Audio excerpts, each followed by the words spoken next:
Você sabe quem era Golias? O gigante Golias? Vamos até o passado e vamos descobrir quem era exatamente esse homem. Vou ler aqui o capítulo de Samuel 17 até o versículo 11. E os filisteus ajuntaram-se aos seus arraiais para guerrear. Em Socó, que estava em Judá, acamparam-se entre Socó e Azecá, no termo de Damim. Porém Saul e os homens de Israel ajuntaram-se no vale do Carvalho e ordenaram a batalha contra os filisteus. E os filisteus estavam no monte da banda de Dalém, e Israel estava da banda de Daquém, no vale, e o vale estava entre eles. Então saiu do arraial dos filisteus um homem guerreiro cujo nome era Golias, de Gate, que tinha de altura 6 côvados e 1 palmo. Trazia na cabeça um capacete de bronze e vestia uma couraça de escamas, e era o peso da couraça de 5.000 siclos, e trazia grevas de bronze por cima de seus pés e um escudo de bronze entre os seus ombros. E a haste de sua lança era como a do tecelão, e o ferro da sua lança de 600 ciclos de ferro. Adiante dele ia um escudeiro. E parou e clamou a Israel, dizendo: que traga, saiais, ordenais a batalha. E saiu os filisteus, e vos, servos, Saul: escolha entre vós o homem que lute comigo. Se ele me matar, seremos vossos escravos. Mas, porém, se eu o matar, vocês serão nossos escravos. Disse mais os filisteus: hoje desafio toda Israel, dai-me um homem para que podemos lutar. Ouvindo então Saul e todo Israel estas palavras dos filisteus, ficaram muito assustados. Socó era um lugar cerca de 24 quilômetros sudoeste de Jerusalém, e Azecá ficava a cerca de 5 quilômetros de Socó. Efes-Dame, um lugar entre Socó e Azeca, onde os filisteus estavam acampados. Quando estavam guerreando contra Saul, também chamado de Paz-Dame, este lugar era assim chamado por causa da terra marrom avermelhada que ali havia. O Vale do Carvalho era um vale que corria para leste desde o Mediterrâneo, algumas milhas ao sul de Jerusalém, através do rio Elá. Corria para o mar. Todos os 3 lugares ficavam de um lado do vale. Israel estava em uma montanha. Do outro lado, num vale, estava o exército de Golias, provocando Israel a enviar um homem para lutar contra ele, propondo que o povo de Israel, o povo do exército perdedor, servisse ao exército vencedor. Golias e seus irmãos eram remanescentes dos gigantes que havia sido deixado na terra para testar Israel na colonização de Canaã. Ele tinha cerca de 4 metros e 5 centímetros de altura, considerando um côvado de 63 centímetros e meio e um palmo como 25,4 centímetros. Davi e seus homens exterminaram a última raça de gigantes.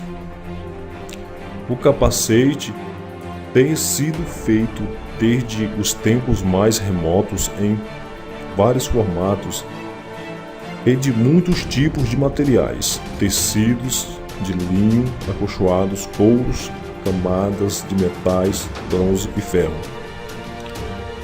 A couraça de escamas em tempos antigos eram feitas de linho, acolchoadas com fileiras de placas de metais presa por pinos de bronze, anéis de ferros presos firmemente junto. Também eram usados pedaços de chifres e casco eram às vezes costurados no tecido. Em outros casos, as placas de metais eram presas juntas e uma sobre as outras. A couraça de escamas de Golias era uma armadura de escamas que pesava cerca de 72,5 kg, considerando um ciclo como 224 graus.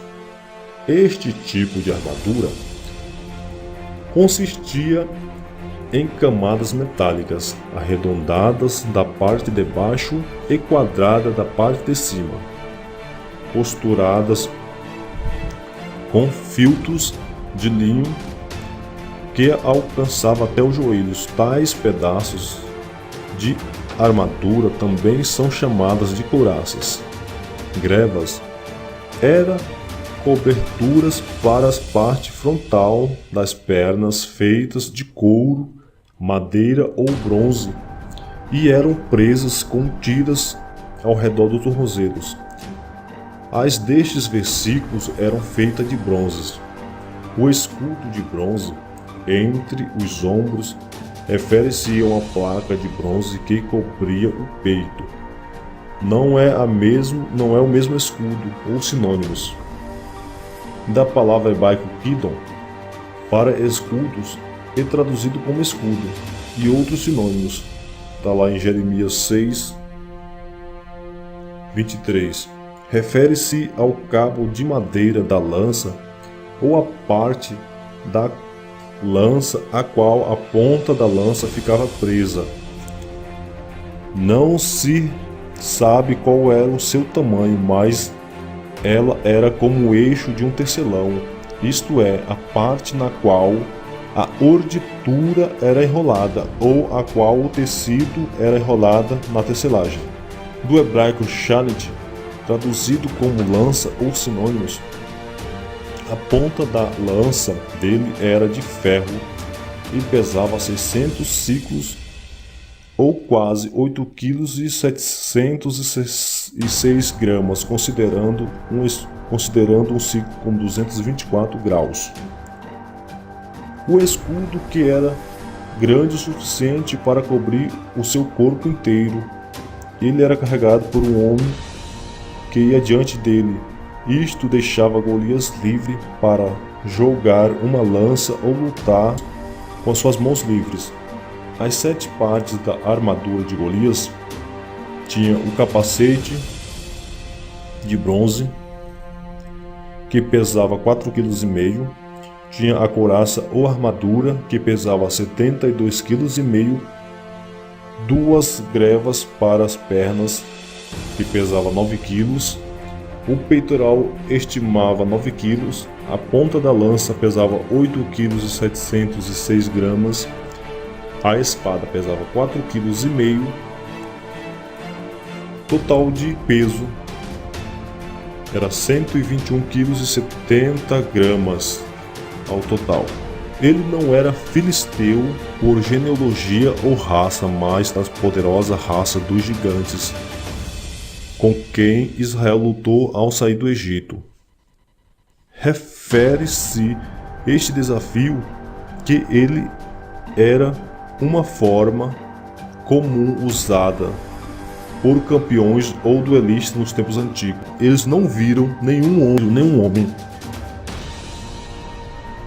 capaz de aceitar o desafio, por isto ficaram muito amedrontados.